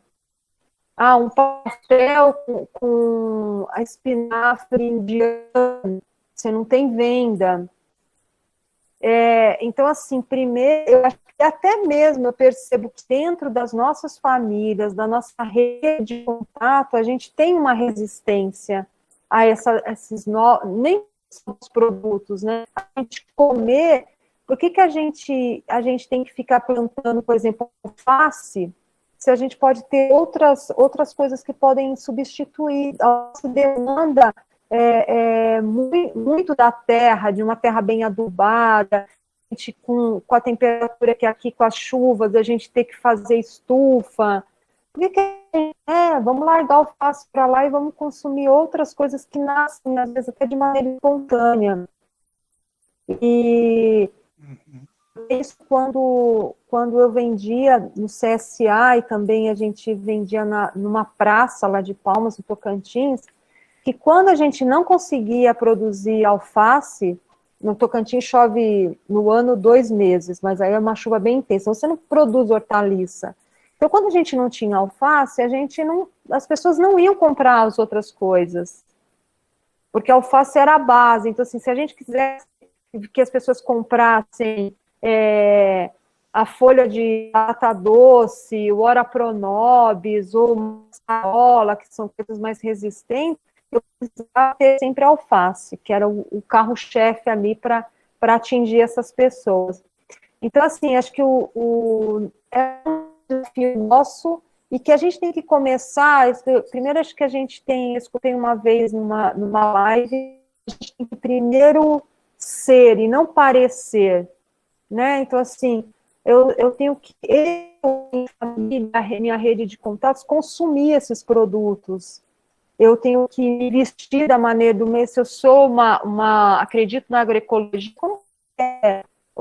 como é a postura de uma pessoa que acredita na agroecologia? A gente tem que viver a agroecologia, né? Tanto que a gente come, como a gente consome, porque eu vejo também muito o sofrimento que a gente tem quando a gente pensa na transição, é isso. Às vezes a gente está em cima do muro ali, a gente tem ainda um pouco do pensamento de viver na cidade, ter as coisas da cidade, e ao mesmo tempo está aqui no rural.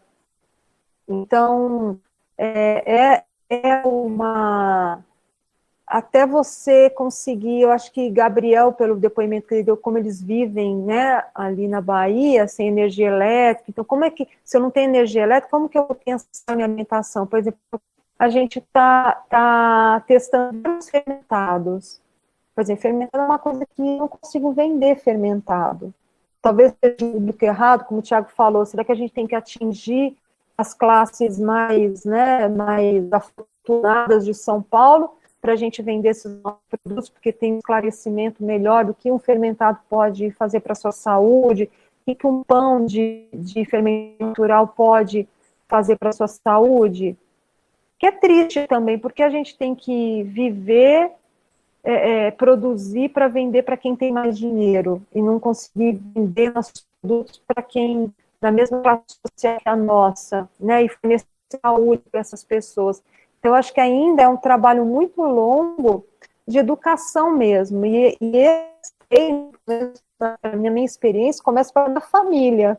Eu estou sempre ali no embate com a minha família, de que uma carne se é uma coisa legal a gente consumir, é gostosa, né? Vamos experimentar, que às vezes não quer nem experimentar, né? Já fica pensando aqui, vou comer com a banana ou com o coração de banana. Então, como que a gente muda também, né? O pensamento das pessoas em relação a consumir o que está tendo.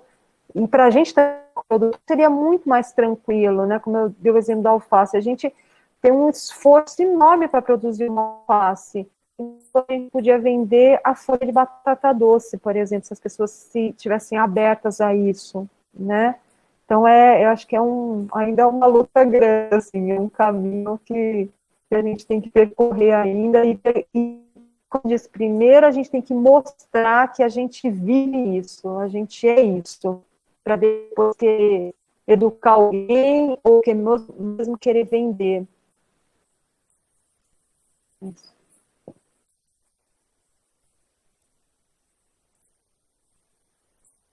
Bom, o Thiago, né, falar um pouquinho. Nós ainda estamos aí com tempo, acho que tranquilo, né, até mais aí uns 15, 20 minutos, né, não sei o que vocês sentirem também.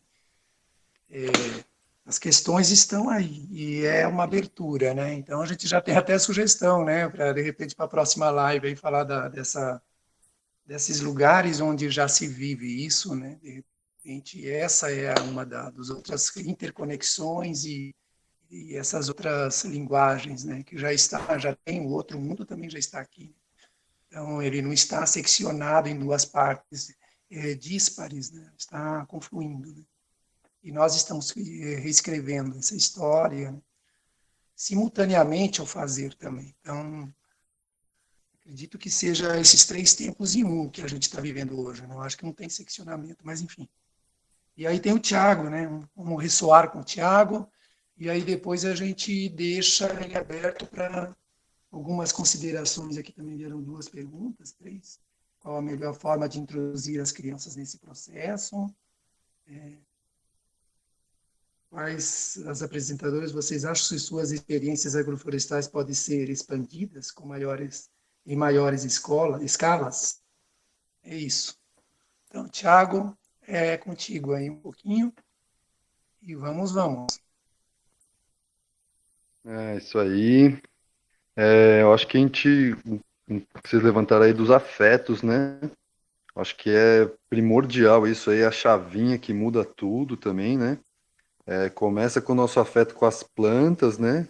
Porque não é uma coisa mecânica, né? A gente aprende muito, elas se comunicam com nós, elas dizem tudo que está ali, a gente tem que, né, abrir o olho, os ouvidos, os sentidos, né? Com nossas companhias aqui, né?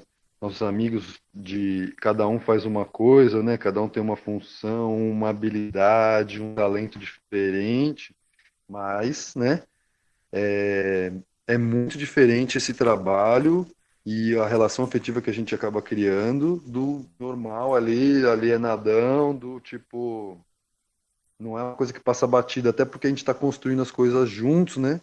E não é tipo, passinho por passinho, né?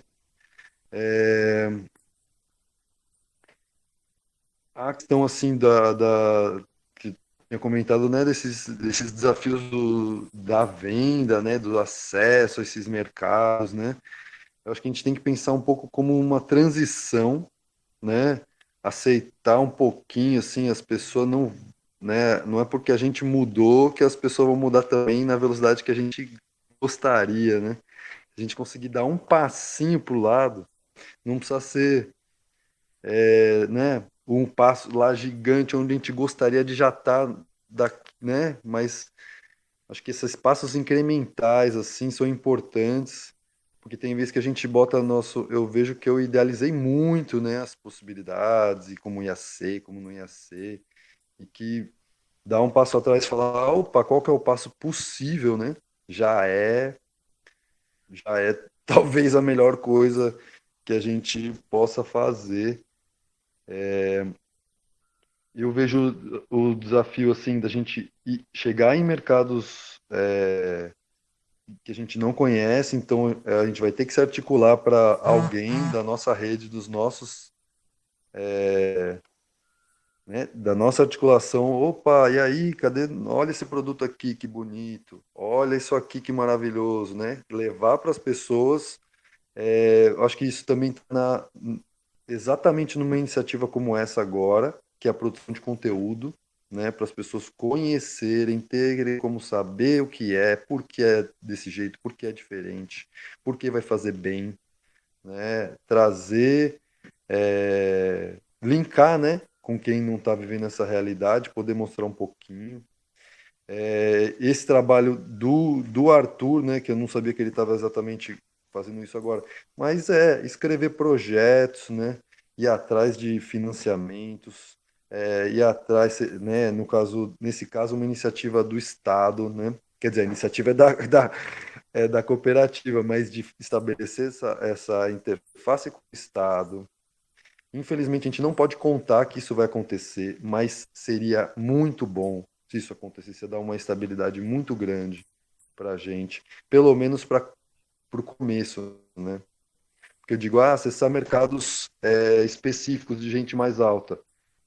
Infelizmente, e é infelizmente mesmo, porque o ideal seria o quê?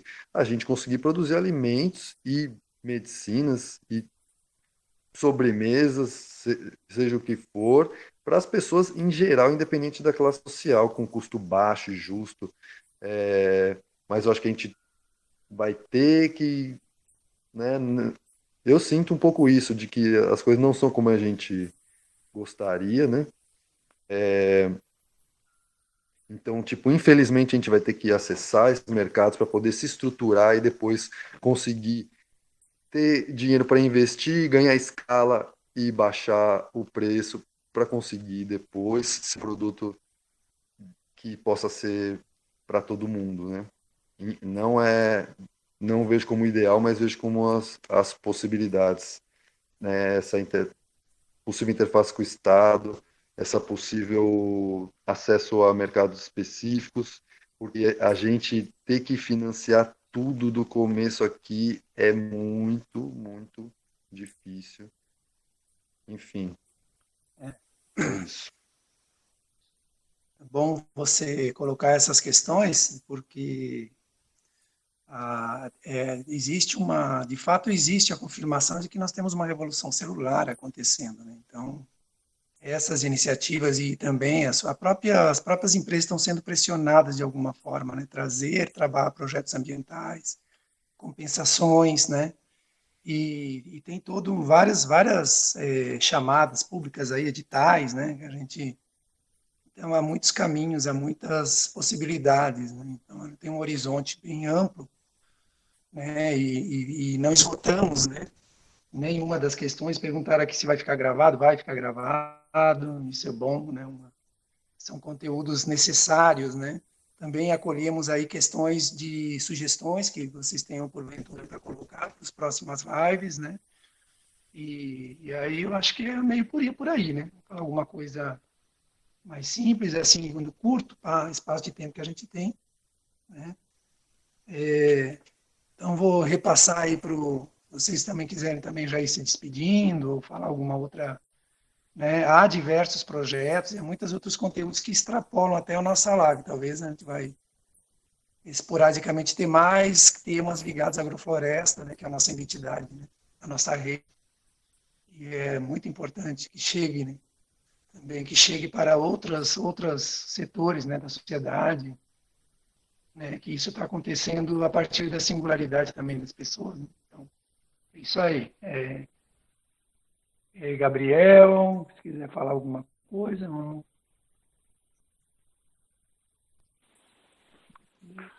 Oi, Zeca. Então, eu acredito que é isso. Nosso trabalho é de formiguinha, e nós estamos crescendo cada vez mais. Nós precisamos mesmo nos organizar em redes. Quando eu cheguei aqui, tava muito difícil mesmo o início, né? Ter que construir, ter que plantar, ter que beneficiar os alimentos, ter que ir sozinho e fazer feira. É um grande desafio. Mas quando a gente começa a se organizar em redes, né? E aí entra a certificação participativa, e aí os vizinhos começam a ver que o negócio é legal e começam a querer ajudar a escoar os produtos. E com a pandemia chegando, muitos neo-rurais começaram a fazer essa transição da cidade para o campo, e muitas vezes eles não têm esse conhecimento aí com a terra, mas eles podem fazer essa ponte aí, né, do agricultor com o consumidor. Então, hoje nós já estamos escoando aí para 3 lugares diferentes a produção aqui do sítio. Tá uma produção pequena agora, porque eu não estou dando conta de beneficiar as coisas, por conta que eu estou, né, no momento de construção aqui, estou fazendo minha própria casa definitiva, mas já está sendo lindo assim escoar alguns produtos através dessa rede, né? As pessoas chegando e não tendo produção ainda na terra deles, falando, não, mas eu posso ir fazer a feirinha do sábado, eu posso me disponibilizar para entregar na comunidade aqui perto, né, que tem um poder aquisitivo maior, numa ecovila que tem próximo daqui. Então,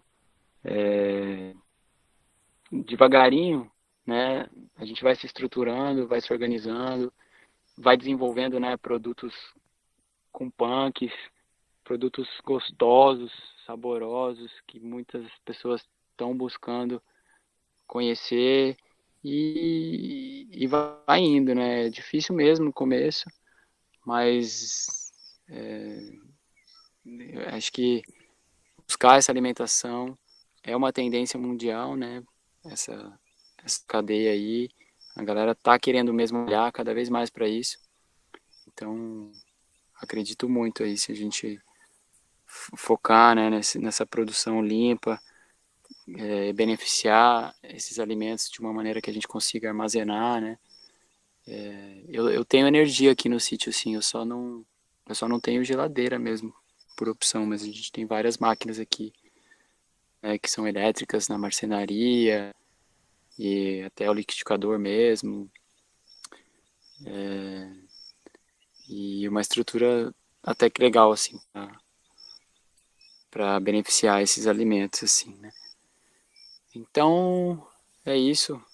Valeu. Um prazer aí participar. Falar que o sítio aqui,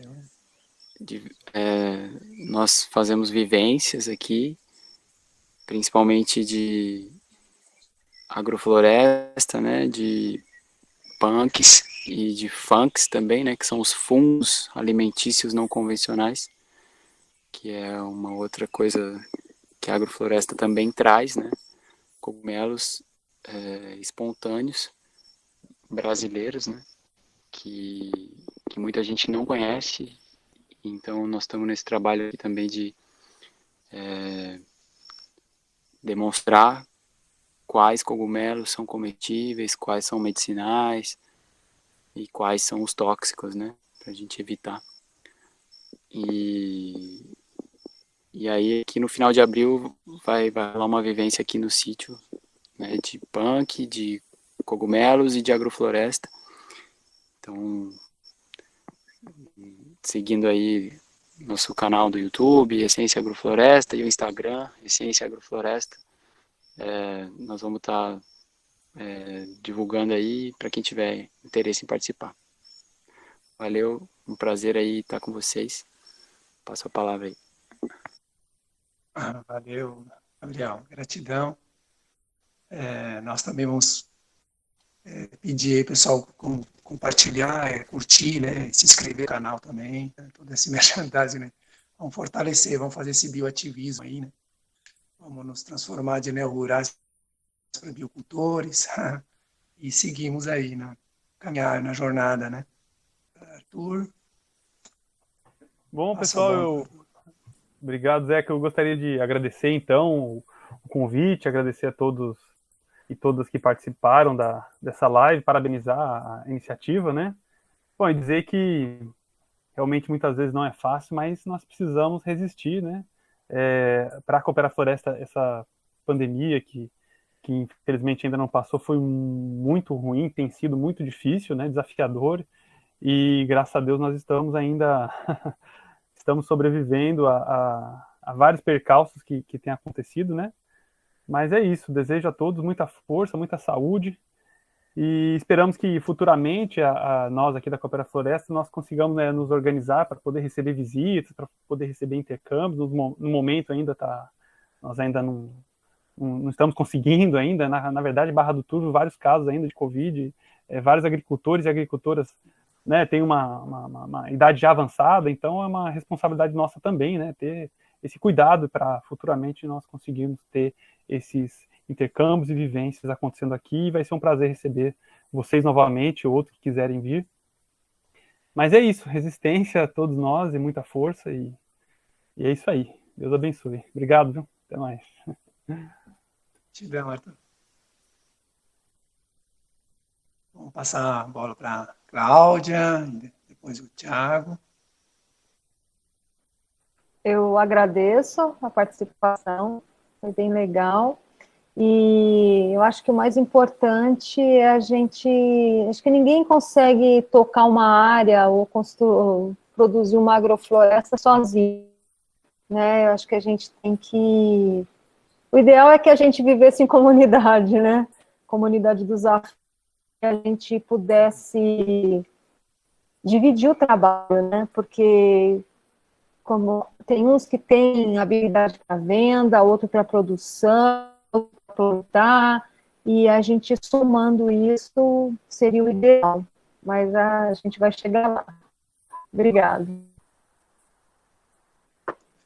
Gratidão, Cláudia. Lembrar que os afetos é a complementariedade, né? Sempre. Né? Esse é talvez um afeto também, né? Complementariedade, a visão da complementariedade, talvez o espírito da rede, né? Então é isso aí. Gratidão. Tiago, parabéns, eu gostei muito também de participar, me sinto honrado mesmo. Tudo que move aqui a gente são valores, né? Além das ações e dos interesses, né? Tiago pede para seguir no sítio Corruíra nas redes. É isso aí.